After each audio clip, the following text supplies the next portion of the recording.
Take a look.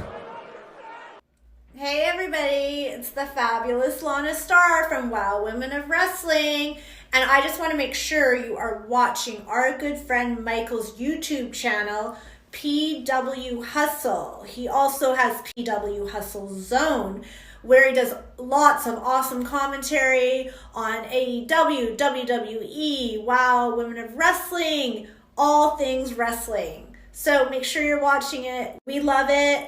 You'll love it. Light the fuse, bring the boom. Let's go ignite. Elements collide in a flash of light. And you feel the boom that means it's time. Light the fuse, bring the boom. Dynamite, let's go ignite. Elements collide in a flash of light. And you feel the boom that means it's time. Light the fuse, bring the boom. Dynamite. What's up, everybody? This is Michael Davis, Adriel Black, the professor of World Wrestling. Welcome to my review of Wild Women Wrestling Season 2, Episode 23, right here on the PW Hustle Zone. And we had a lot of stuff going on in this episode, from the trio semifinals to the tag team main event, a tag title match between two of the best tag teams in the Wild right now. We had the leader of the pack in action. We had a match announced between a former Wild World Champion and a Wild Superhero has been on a hot streak as late in Season 2.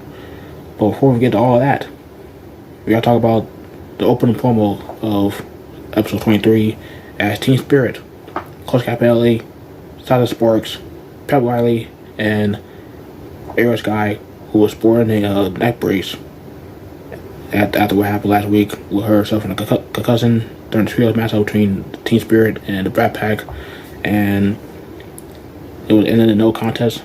Nobody won the match, and the match between Team Spirit and the Brat Pack would happen later on down the road.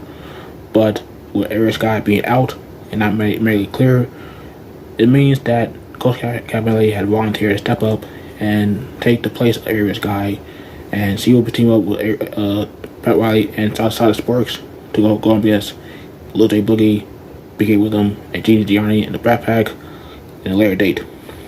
But who will meet them in the finals in the trio tournament? Because we got the semi-final matchup between El Clan Latina, Tormenta, and Los Bandidas taking on, you guessed it, Exile, Genesis, Exodus, and Ice Cold. And I gotta say, this was Exile's toughest matchup as a trio, but it was also their best match as a trio, and it was a really good matchup. Both teams had good chemistry. They had both teams work well at a trio, especially Los Clan Latinos. This is their second matchup at a trio, and it makes me wonder why haven't they team up before the trio tournament?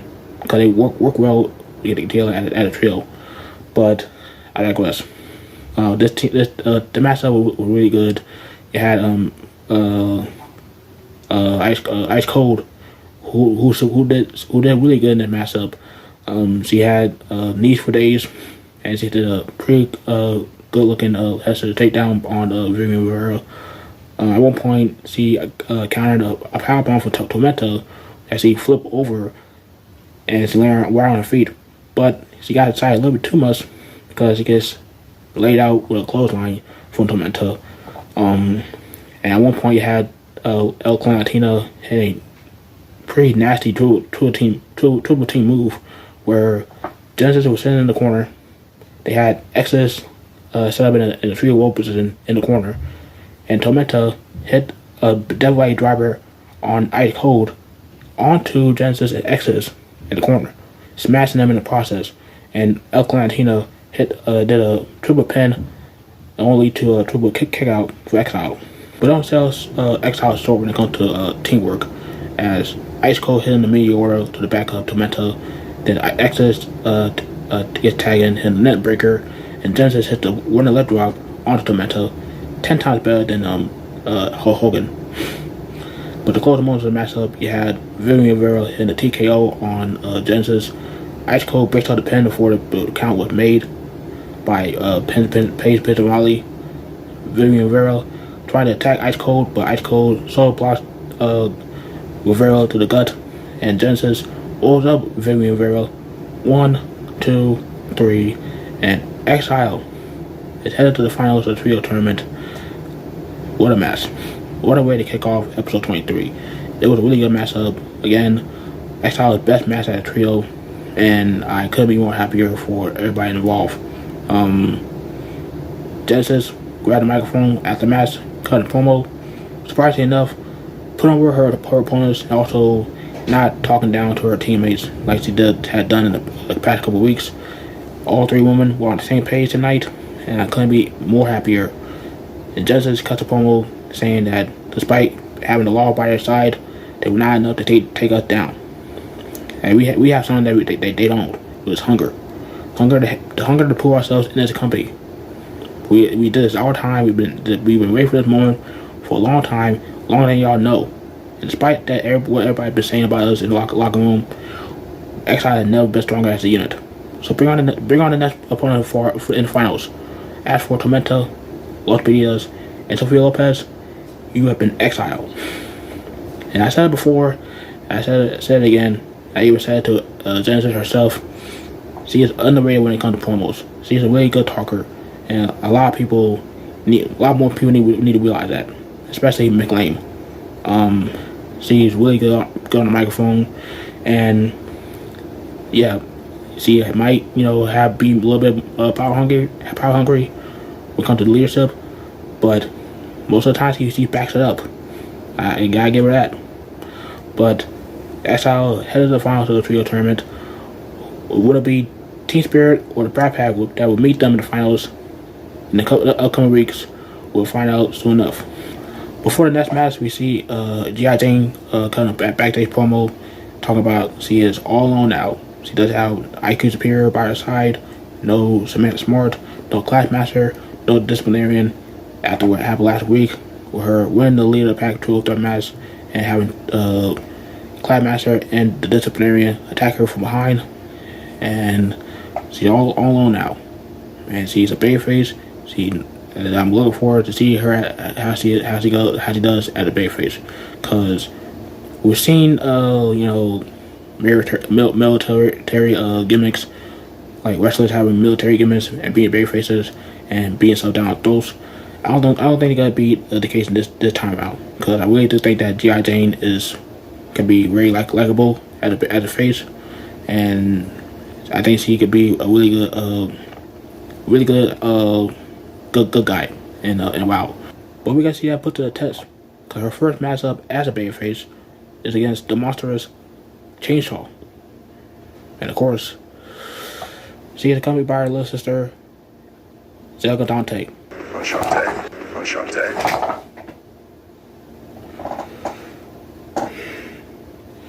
Sorry, I mean every time I say her name, he appears. I don't know why. But anyway, this matchup was pretty decent between two powerhouses. Chainsaw getting up ahead in the matchup early on, choking G.I. Jane out.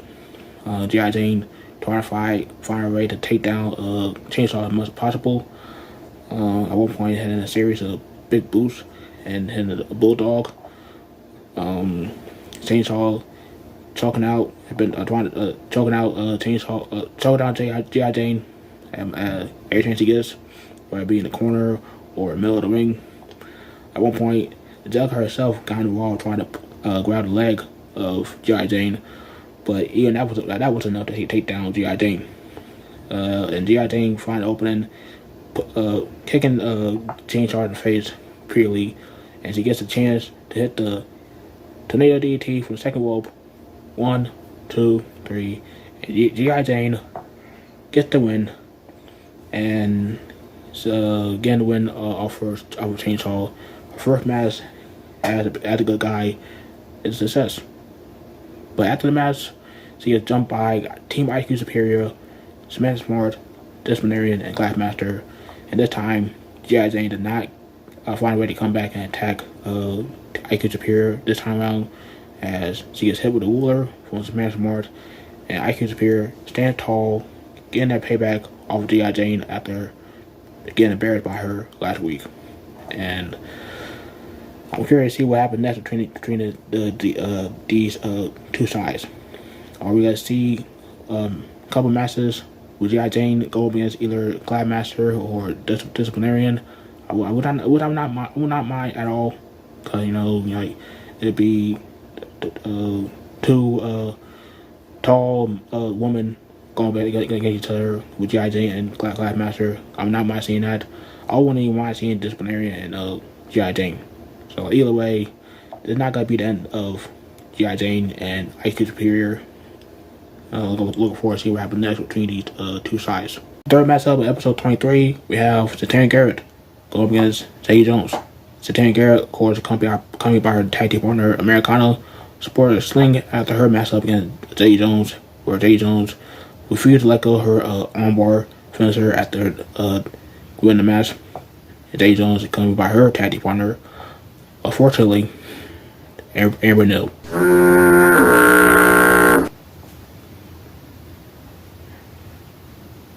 Okay, anyway, I'm not gonna talk much about this matchup because it was a little bit all over the place, and it would be better off if Amber Americana were not winning side.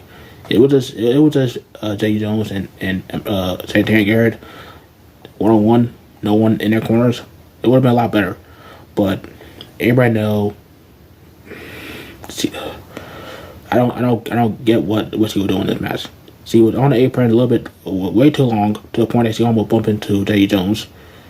And Jessie Jones tried her best to tell her to get down and like stay put.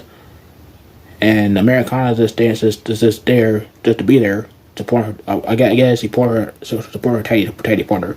But at the same time, you have one arm, which means you're begging to get attacked, and you did get attacked in that matchup by Amber.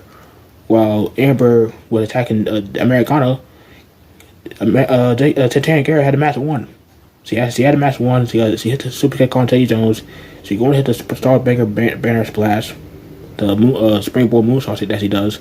But she sees Americana get attacked by Amber. No, she try to stop Amber, but Jessie Jones walls up Santana Garrett, holding the trunks. 1, 2, 3. Jessie Jones still the victory for Santana Garrett. Can this feud be hurry up and be over with, please? Like, I want to see the last match of this feud, please.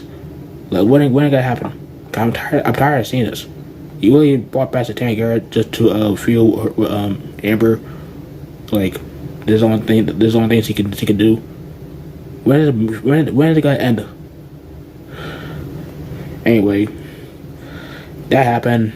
Santana Garrett loses to Jessie Jones. Jessie Jones steals the victory. Hooray!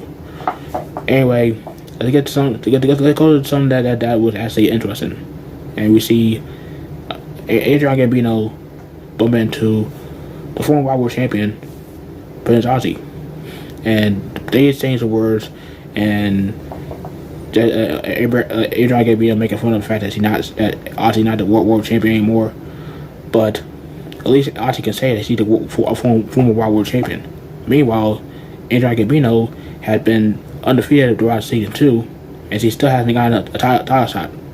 But let's see what happens next week, because next week it was announced that Princess Ozzy will go up against Adrian Gambino, and let's see if Adrian Gambino can continue her winning streak against a former World Champion. If she can defeat Princess Ozzy, then I'm pretty sure she definitely deserves a World Championship match. I'm just saying, she deserves a World Championship match. But let's see what happens next week. Also, it was announced next week that the Mother Truckers will have a matchup between Vivian McCoy and Penelope Pink after harassing Mr. Mullane in the bathroom. I had no word for this. It was funny how the Mother Truckers literally went in the men's bathroom and just like harassed McLean begging them to have a match between Vicky Lynn and a part of her choosing. We now know we gotta be Penelope Pink. From one half of Fab 4 to the main half of Fab 4 in Miami City Heat, as they will be going to be in the Tonga Twins for the World Tag Championships in the main event. Before that happens, the Fab 4, accompanied by the fabulous Lance Star, of course, they come out and talk their talk. Mainly Lance Star, as he claimed that David McLean cannot deny or stop the greatness that is the Fab 4. And honestly, she's right.